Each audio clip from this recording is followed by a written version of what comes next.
Hi everybody, this is Dino Chris from Prehistoric Facts.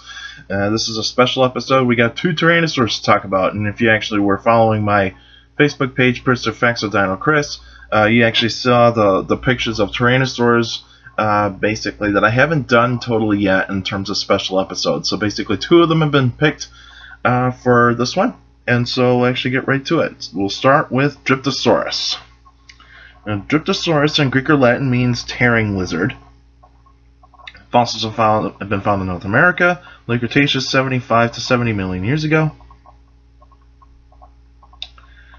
About 20 feet long, probably approximately weighing 1 ton. Of course, it's a carnivore, basically with a tyrannosaur. And this is actually kind of a very unusual tyrannosaur. You can see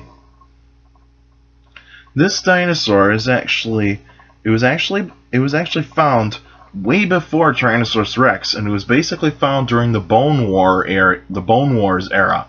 Basically, the Bone Wars between Edward Drinker Cope and O.C. Marsh. And so basically, Dryptosaurus was discovered by Edward Drinker Cope. And at first, he actually named it Lalos. But basically, what happened was that he realized that this dinosaur was already named, and basically it was Dryptosaurus. And so this dinosaur was actually kind of famous for a little while before Tyrannosaurus Rex actually kind of came into being in the early 1900s. And so Dryptosaurus is actually kind of very similar to Appalachiosaurus, which basically it has very long arms for a tyrannosaur, which is kind of basically showing that this is a primitive tyrannosaur. And basically the fossils have been found in the eastern United States, basically mostly like in the Alabama area. And so basically Dryptosaurus is very well known for basically being a very small to medium sized tyrannosaur, but mostly medium sized tyrannosaur. And basically, like all the Tyrannosaur features, it's got the teeth are actually very similar to Tyrannosaurs. But even though these are actually going to be a little bit more blade-like than actually like kind of almost conical shape like Tyrannosaurus Rex. But you see, these teeth were actually were very strong for this kind of theropod dinosaur. So basically, it's very characteristic of a Tyrannosaur. And basically, the skull is actually not really the same to like basically the other tyrannosaurs basically on the western part of the United States, which are basically they're starting to develop the very strong jaw muscles, and also the back of the skull is starting to expand. Where basically Dryptosaurus has got more of a sleeker skull, and basically has the eyes basically on the side of its head, so basically it can only look from side to side mostly. But even though it does have very good vision, it does have very good sense of smell, good sense of hearing. This dinosaur is probably fast, and so probably this dinosaur would maybe be up to 25 miles per hour, maybe up to 30 miles per hour if it actually was out in the open. But even though these dinosaurs would actually have been found more likely in the woodland areas. So basically Dryptosaurus would actually be more likely to be hunting small to medium-sized prey. Probably more likely to, maybe it did hunt Hadrosaurus. Hadrosaurus has been found in the eastern part of the United States, and basically it's one of the few duck-billed dinosaurs that are actually found in that area. And so they probably did actually hunt smaller dinosaurs as well. They probably did actually go after maybe mammals that were actually probably the size of a small dog. But even though most mammals at that time were pretty much like mouse to, say, possum size, and then basically that's how you actually pretty much have the prey sources for Dryptosaurus. Now, for a while, Dryptosaurus didn't really have that much of a skull for a long time, and so basically it's still unknown to whether or not this dinosaur does actually have a skull. The teeth have been found, but basically not really much of the skull, and so basically paleontologists have to guess what the skull probably looked like. And so probably if it was compared to Appalachiosaurus, maybe the skull is very similar to that. But even though Appalachiosaurus was a little bit bigger than Dryptosaurus, and so, but even though but basically these two dinosaurs actually lived in different times. But even though if they actually did live in the same time, they probably did compete for the same food sources. But even though they probably stayed away from each other, like basically in the western part of the United States, you have tyrannosaurs almost all the time. You have like different kinds of tyrannosaurs living in the same time in the same time. In the same areas sometimes, like Albertosaurus and Daspletosaurus probably actually stayed away from each other most of the time. But even though if the food was scarce, they would probably actually basically entered each other's territory and basically fought for basically who is the dominant tyrannosaur of that area. Gorgosaurus and Albertosaurus probably did actually compete against each other from time to time. But even though when you actually look at the evolution of Tyrannosaurus, you actually kind of see like these types of Tyrannosaurs were pretty much adapting to the different environment. And basically with Alabama at that time, it's still considered to be like a subtropical type of environment for Dryptosaurus, and basically the extinction basically is that it just couldn't adapt to the new changes in the environment, and basically it just couldn't. It couldn't actually pretty much adapt, and that's pretty much what happened to Dryptosaurus, excuse me. And the next dinosaur they're actually going to be talking about here is Guanlong, and it's a well-known Tyrannosaur type of dinosaur. So basically, everybody knows this type of dinosaur. And of course, Guanlong in Chinese is for crown dragon. Fossils have been found mostly in China. Late Jurassic, 160 million years ago. About 10 feet long, probably weighed between 100 and 200 pounds.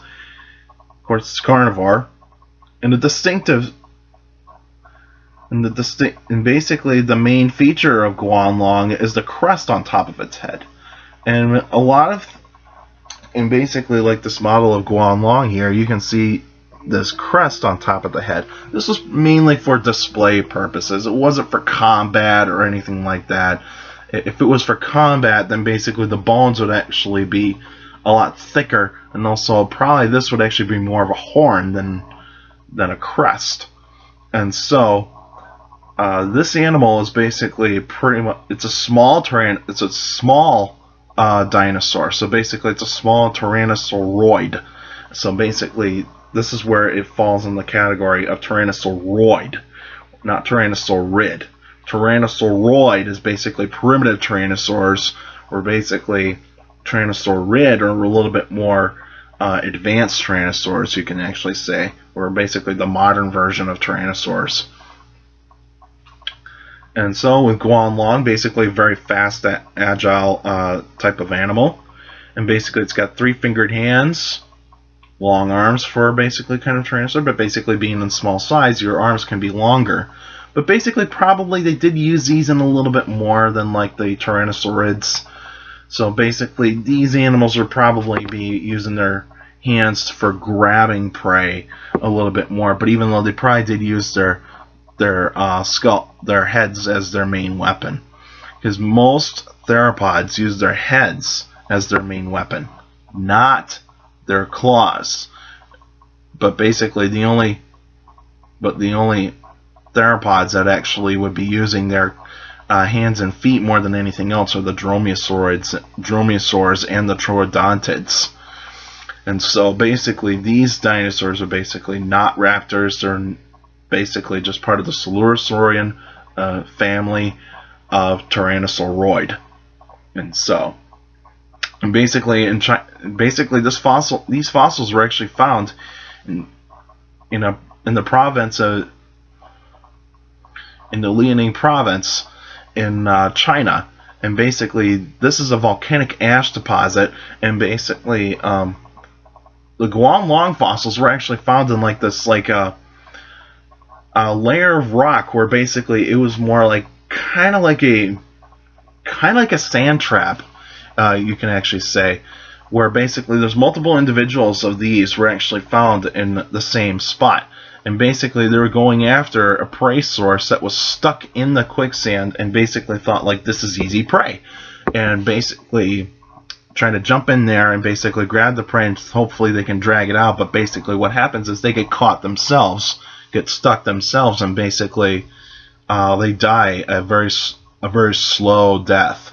And so basically that's how these Guanlong were pretty much preserved. And of course Guanlong was probably covered in feathers, and so basically you probably would have very bright colors for males and more dull colors for females. And basically Guanlong would actually be very fast. So this would be very fast, agile animal. And Guanlong would actually be going after very primitive versions of ceratopsians, the earliest versions of ceratopsians, probably the earliest versions of hadrosaurs or iguanodontids, you know, those types of animals. So, and probably would hunt small reptiles, even mammals, and so probably those would be the main prey sources for Guanlong. Competition-wise, it would actually be it wouldn't stand a chance against like animals like a Yingchuanosaurus or even a Sinraptor, because basically those would be the dinosaurs that would actually be scaring off Guanlong a lot more. And so basically that's how you actually got Guanlong in terms of its environment. And basically extinction-wise couldn't adapt to new changes. So basically as the Tyrannosaur family evolved, they basically start to get smarter and also more robust. So basically that's how it's actually happening with Tyrannosaurs, is that basically they start out small, slender, agile, and then all of a sudden as they kept evolving through time, they just got bigger, more robust, and basically they start slowing down in terms of speed. So basically once you add more and more mass, you're actually going to be much slower. And so that's going to be the thing here. But Guanlong is pretty much a very fast, agile animal. So basically you wouldn't have to, because basically a single Guanlong could have taken me down by actually just biting my legs, and then basically just would have grabbed my throat and basically just slashed the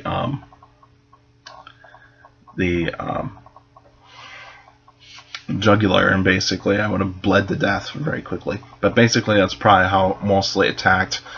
But even though it probably attacked the neck more than anything else, but even though it probably did bite like the tail and most of the flanks of the prey. All right, that's it for now. Now in 2 weeks will be basically the day where I will basically give you my prediction, give you my opinion on basically who would win in the top 10 prehistoric battles that you guys actually want me to actually talk about. But even though it's you get to choose the prehistoric battles. So prehistoric battle week will actually begin on the 21st. So on the 21st of August. So basically get ready for that, and basically just keep submitting as many prehistoric battles as many as you can. Remember, these animals don't have to be living in the same time in the same place in terms of geologic time. You can actually pick like dinosaurs that never actually probably saw each other in terms of geologic time, or otherwise in like different continents, you know, that sort of thing, or otherwise mammals that actually probably lived on different continents or in different times, you know, that sort of thing. You know, just keep posting them, and I'll choose the top 10 by the 25th of August. So basically that would actually be a Thursday. And so basically gather all the battles that you want, and then basically I'll put them in the top 10. Some of you might actually submit more than one prehistoric battle. So basically that's fine, and basically I'll choose as many as I can, and basically some of you might actually get 2 of them in the top 10. So basically, hopefully, but also leave your first name and also where you're from, and basically that way I can actually know who's are actually in the top 10, and basically you guys actually get the credit for it. And basically, guess what? It's your decision for the prehistoric battles. Because you see, this coming week, I'm actually going to be in Oregon, so basically there will be no new episode next week. So basically, it would actually be in 2 weeks would be the next sort of answering questions episode, which actually be part of Prehistoric Battle Week.